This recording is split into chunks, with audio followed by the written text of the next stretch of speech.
Good. Take whatever.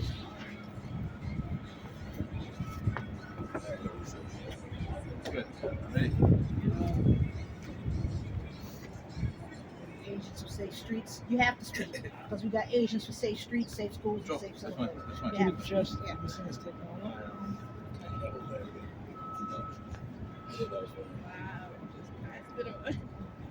Yeah. Thank you, Christopher Johnson, for always being here Hey, no problem. and Anytime. for always showing up, no Yeah. matter what. Yeah. Yeah, no problem.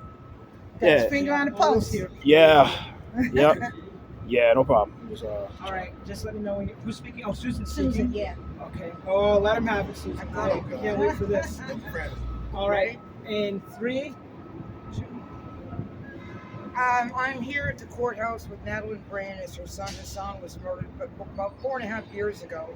And I would like to issue a statement to DA Alvin Bragg, who is my DA. I would also like to issue a statement to our mayor, Eric Adams. With all due respect, this case should not have taken 4.5 years, number one. Number two, we need to get rid of bail reform because it keeps happening over and over and over again. Putting them in jail, letting them out. Picking them up, letting them out. The police are overtaxed. You do not back them. You allow murderers to go free. It is not fair to the NYPD or to my friend Madeline Brain, who had her son brutally murdered in the streets. Okay, and then there are others that weren't even charged and were charged and let go. If you don't stop it and stand up for we the people of our boroughs, we are going to take action to make sure that you never get into office again or work hard to get you out. This is cold-blooded murder. And as far as I'm concerned, as Madeline says, you take a life, you do life. Thank you. That's right. Excellent. Okay. Phil Wong is up next. Coffee? Are these lives or you're just doing videos? I'm going to do Okay. videos and then I'll show you And what then we'll you'll, do. you'll Now we share. can share the multi-platform. Okay. Come on, Susan, you got to get in there. Mm-hmm. Get in? We all get in? Okay, so I'm going to say 3, 2, 1. Ready? Yes. 3. Good afternoon. My name is Phil Wang. I'm here today with Madeline Brain, and finally we get to see justice for Sergeant Hason Correa. After 4.5 years of fighting, after standing here for many times, after traveling to Albany and Lobby, we finally see the judge giving out a stiff sentence. And I am certain that if it weren't for us fighting, the outcome would have been very, very different. Absolutely. Because I was on my way here and I saw like so many kids, youth, young people coming out of the courtroom with raising their hands, looking like victorious. And we know that those are the people that committed crimes and came out like a revolving door, walk free, and they raised their hands, claiming victory, right? Knowing that a lot of them will be back here again in a couple of days, because this is the revolving door that we're talking about, and it has to stop.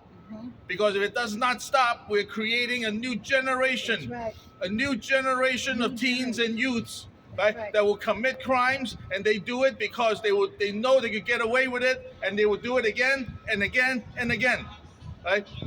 Ask any kid. When I was a kid, I will keep doing it again and again because I know I could get away with it. And that message is wrong to our kids. It is. Our kids, my kids, their kids, right? They need to be held They accountable. need to be held accountable for their actions. Teach them a lesson. Right? Teach them a lesson. Save You their cannot lives. just let them go and say, okay, within a matter of hours, they're going to commit the same crimes again.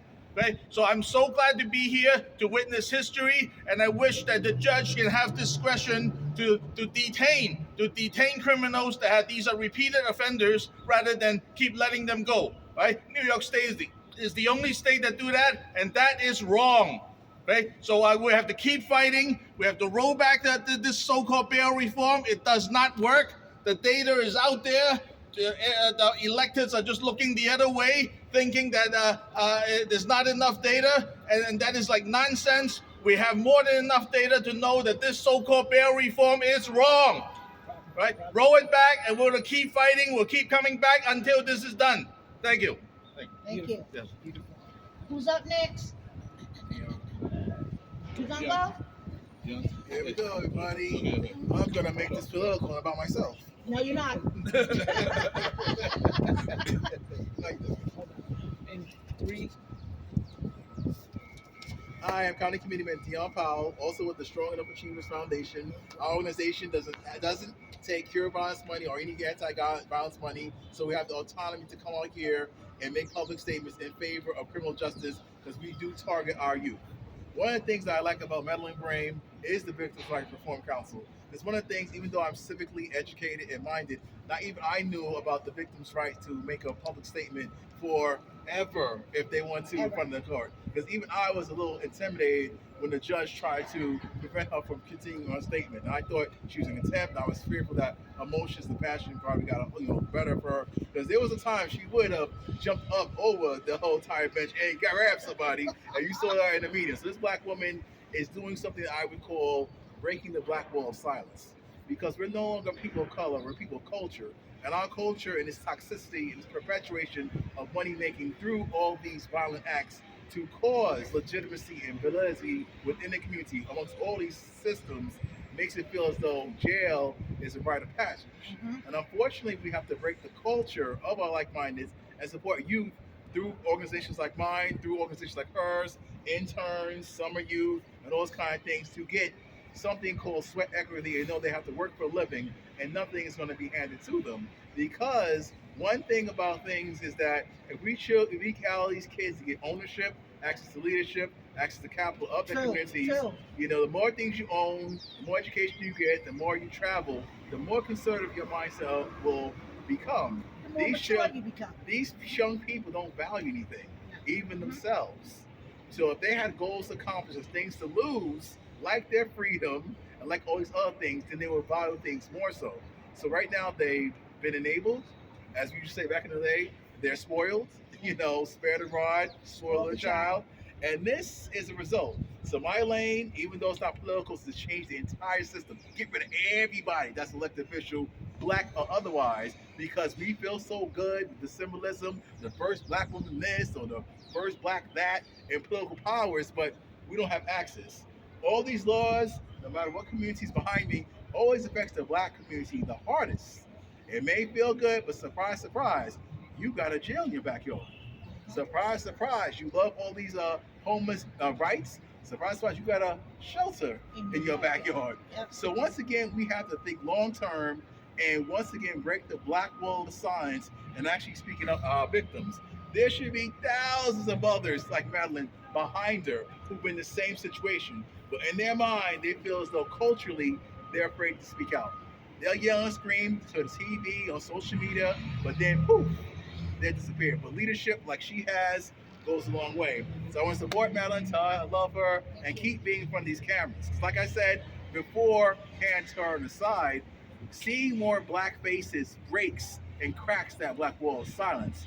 Because now they see people like them in front of conservative news like Fox, and today, because liberal media like New York One, News 12.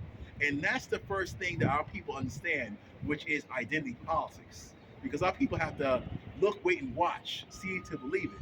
And now through her courage, other mothers are coming forward behind the scenes, hugging her, giving her words of encouragement. But she's like, no, come with me into the courthouse, learn your rights and things of that nature. Don't tell me on the side at the cookout or whatever, but you have to stand up and get in front of these cameras. Because when I look over my shoulder, if I don't got black people behind me, then more black people will be scared to speak up and break the black wall of silence. So again, we appreciate Say it again, everybody. Break the black wall of silence. Break the black wall of silence.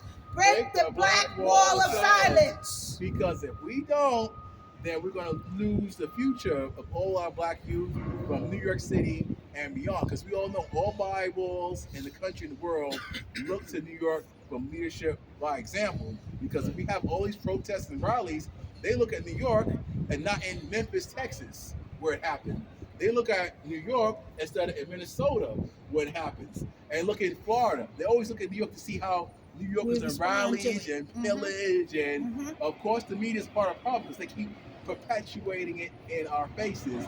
And our culture is to be emotional because we're so poor, dependent, and dumb that they keep playing our emotions instead of giving us small things of how it works, like the Victims' Rights Reform Council, even educated to me for your rights to even go before the judge to make a public statement, which is your right, which is a victim's right. Correct? Victims' rights. All right, so victims have rights. That's right. Victims have rights. Thank you very New much. York State Victims Bill of Rights. That's right. All your mothers out there, mothers of homicide victims, Google it. New York State Victims Bill of Rights. Learn what your rights are. New York State Victims Bill of Rights. You have rights. Know what your rights are, especially mothers and families of homicide victims. You have rights. All right. Excellent. Arthur, you want to? Hold on. Let me. You do, right? I mean, you have a huge, and you speak well. I guess we gotta think. Sorry, I don't want to put you on the spot. That's okay. Did you want to make a statement? Because you look nice. No, I look fat as usual because I am. No, the only thing, Madeline, I ask of you, the only thing I ask of you is. They could hear us all the way on the echo. Okay. They could hear us in the top floor. I hope so. Is that it? No, we'll do Arthur. Okay, Arthur, come on. Get out there, boy. Come on. Didn't mean to All right, boy. in- Give you my little boy. 3, 2. All right, good afternoon. We're here today because we got sentencing for the murder of Sergeant Hason Correa after 4.5 years, which is ridiculous. And we need to hold all these district attorneys accountable, all these elected officials that are pushing these bail reform and putting politics before people. We need to hold them accountable and vote them out, whatever we have to do to get them out. We can't keep on having our communities held hostage by criminals. And when police do come in and effect an arrest, just for them to get out with no repercussion, no consequences, that's ridiculous.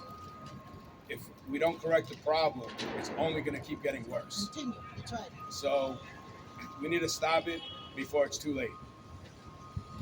And I want to thank Madeline for being such a strong woman and fighting for. Mr. Mailman, give me our shot. Don't worry. Thank you. Fighting, You want to hold the sign? Hold the sign. fighting for her son, because if she wasn't out here pushing and fighting, this probably would be on somebody's desk right now, just sitting there. Absolutely. Right. Bravo. Thank you, Arthur. Okay. Good. Good stuff, All right, guys. I'm just going to start sending it to